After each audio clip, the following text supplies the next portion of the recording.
Bem-vindos ao canal, onde a palavra ganha vida e toca o coração. Hoje vamos contar uma das histórias mais poderosas da Bíblia. Uma história que fala diretamente ao seu hoje, ao seu agora, ao momento em que você está vivendo e talvez ainda não entenda. Existem instantes na vida em que Deus te coloca no lugar certo, na hora certa, por um propósito que os seus olhos ainda não enxergam. Momentos em que você precisa escolher entre ficar calado ou se levantar. Momentos em que uma única decisão pode salvar uma família, uma casa ou até uma nação inteira. Essa é a história de uma mulher comum, mas escolhida para algo extraordinário. Essa é a história de Esther. Voltemos ao século V a.C. O maior império que o mundo já viu se estendia da Índia até a Etiópia. 127 províncias, milhões de pessoas, um único rei. Assuero, conhecido pelos historiadores como Xerxes I, governava de um trono de ouro e marfim na cidade-fortaleza de Suzã. Era um tempo de luxo, de festas que duravam meses, de leis que não podiam ser revogadas nem pelo próprio rei. Nesse império vivia espalhado um povo pequeno, marcado pela dor do exílio. Os judeus. Muitos nunca tinham voltado para Jerusalém. Viviam como minorias, tentando manter a fé em meio a deuses estranhos e costumes diferentes.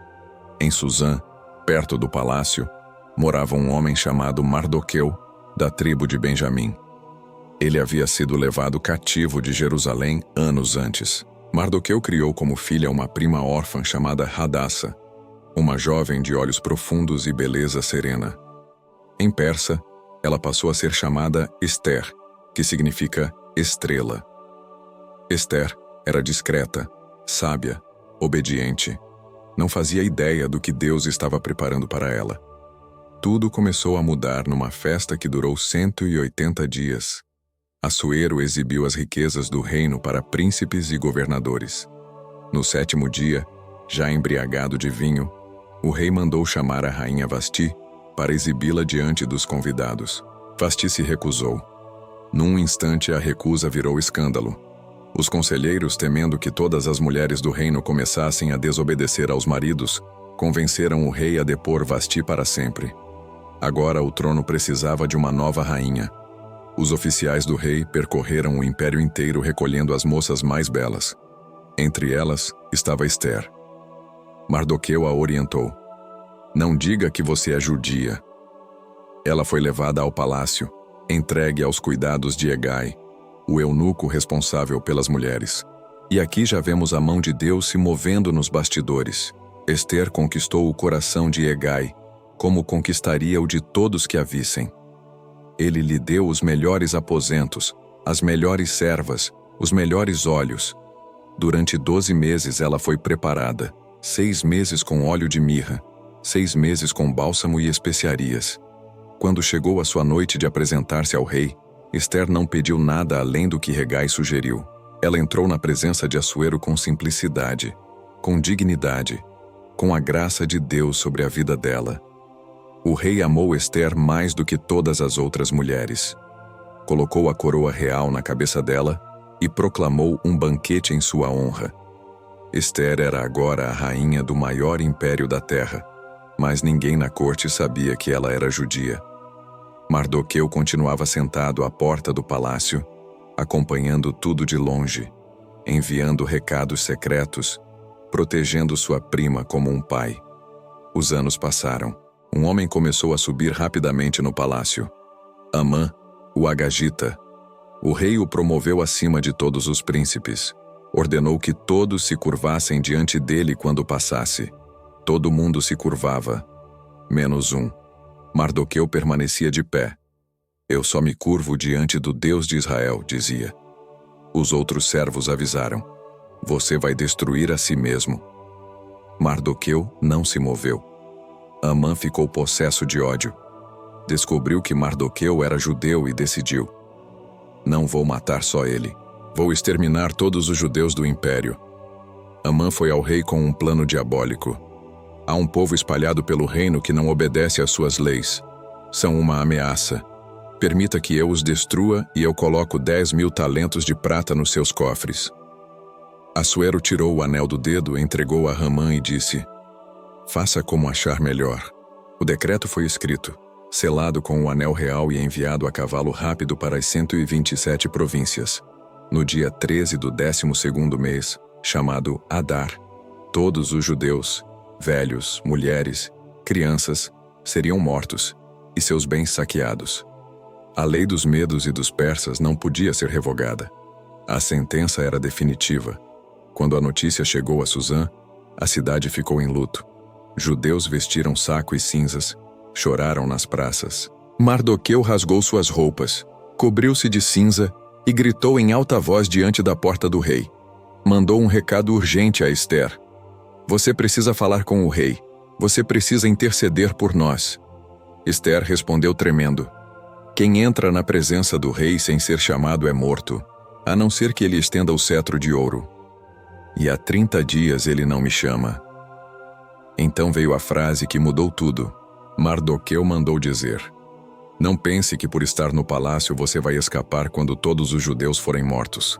Se você ficar calada nesta hora, socorro e livramento virão de outro lugar. Mas você e a casa de seu pai perecerão. E quem sabe se não foi justamente para um momento como este que você chegou à posição de rainha. Essas palavras queimaram no coração de Ester.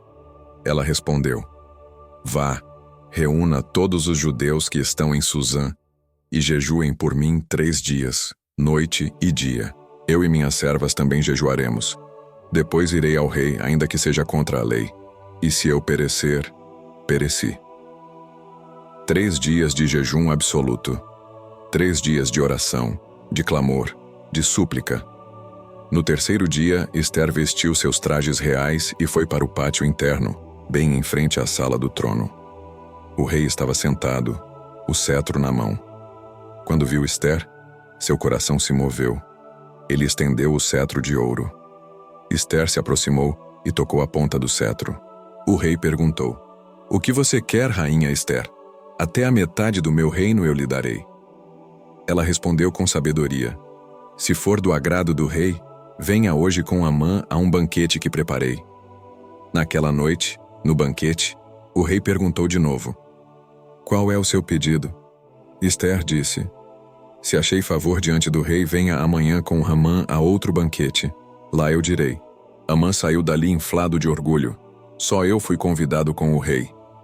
Mas ao passar pela porta viu Mardoqueu que não se levantou nem tremeu diante dele. A raiva tomou conta.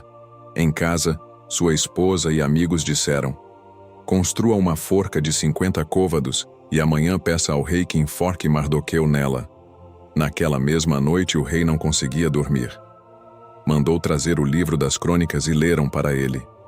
Chegaram ao dia em que Mardoqueu havia denunciado os 2 eunucos que queriam assassiná-lo. O rei perguntou: que honra recebeu Mardoqueu por isso? Nada foi feito por ele, responderam. Na manhã seguinte, quando Amã entrou para pedir a morte de Mardoqueu, o rei perguntou: Amã, o que se deve fazer ao homem a quem o rei deseja honrar? Amã pensou: só pode ser a mim. Que ponham nele um manto real, que o coloquem no cavalo do rei com a coroa real na cabeça, e que um dos príncipes mais nobres o leve pelas ruas proclamando: assim se faz ao homem a quem o rei deseja honrar. O rei disse: vá depressa e faça exatamente isso com Mardoqueu, o judeu que está à porta. Amã obedeceu, tremendo de raiva e humilhação. Naquela noite, no 2º banquete, o rei perguntou pela 3ª vez: qual é o seu pedido, Ester? Foi então que ela se levantou, caiu aos pés do rei e com lágrimas disse: se achei favor diante de ti, ó rei, e se for do teu agrado, poupa a minha vida. Este é o meu pedido, e a vida do meu povo. Esta é a minha súplica, porque eu e meu povo fomos vendidos para destruição, morte e extermínio. O rei perguntou: quem ousou fazer isso? Ester apontou: o adversário e inimigo é este vil Amã. O rei se levantou furioso, saiu para o jardim. Amã caiu sobre o divã onde Ester estava, implorando pela vida. Quando o rei voltou, viu Amã caído sobre a rainha e gritou: Será que você vai violentar a rainha na minha própria casa? Naquele instante cobriram o rosto de Amã, sinal de sentença de morte. Um dos eunucos disse: Há uma forca de 50 côvados que Amã preparou para Mardoqueu. O rei ordenou: Enforquem-no nela. Amã morreu na forca que havia construído para Mardoqueu. O rei tirou o anel que tinha dado a Amã e o entregou a Mardoqueu. Ester colocou Mardoqueu à frente da casa de Amã, mas o decreto ainda estava de pé. Então Ester caiu novamente aos pés do rei, suplicando com lágrimas que revogasse o mal de Amã. O rei estendeu o cetro. Como a lei persa não podia ser anulada, o rei deu autorização para que os judeus se reunissem e se defendessem em todo o império. Um novo decreto foi escrito e enviado com a mesma rapidez do primeiro. No dia 13 de Adar chegou o momento. Em toda parte os inimigos se levantaram contra os judeus, mas os judeus venceram com grande vitória. Em Suzã mataram 500 homens e os 10 filhos de Amã. No dia seguinte celebraram. A salvação foi tão grande que Mardoqueu instituiu a festa de Purim, até hoje celebrada pelos judeus no mundo inteiro, com alegria, presentes e ajuda aos pobres. A jovem órfã que ninguém imaginava tornou-se instrumento de libertação para uma nação inteira. Deus nunca é mencionado diretamente no livro de Ester, mas sua mão está em cada detalhe, em cada coincidência, em cada virada. Essa história nos ensina que Deus te coloca exatamente onde você precisa estar, mesmo quando parece sem sentido. Propósitos maiores muitas vezes acontecem em silêncio, nos bastidores. Coragem não é ausência de medo. Coragem é avançar mesmo tendo medo. Uma única pessoa, uma única decisão, uma única atitude de obediência pode mudar a história de muitos. Talvez você esteja passando por algo que não faz sentido agora. Talvez esteja num lugar que não escolheu, enfrentando um risco que não pediu. Lembre-se de Ester. Lembre-se de que você pode ter sido colocado exatamente aí, exatamente agora, para um momento como este. Deus está escrevendo a sua história. Confie, jejue, ore, levante-se, e se for preciso, diga como Ester: Se eu perecer, pereci. Porque o mesmo Deus que salvou um povo por meio de uma órfã, ainda move céus e terra por amor de você. Que o Senhor te dê coragem hoje. Que você ouça o chamado. Que você seja a Ester da sua geração. Se essa mensagem tocou seu coração, deixe seu comentário, compartilhe com alguém que precisa ouvir e se inscreva no canal para mais histórias que transformam vidas. Até a próxima. Que Deus te abençoe ricamente.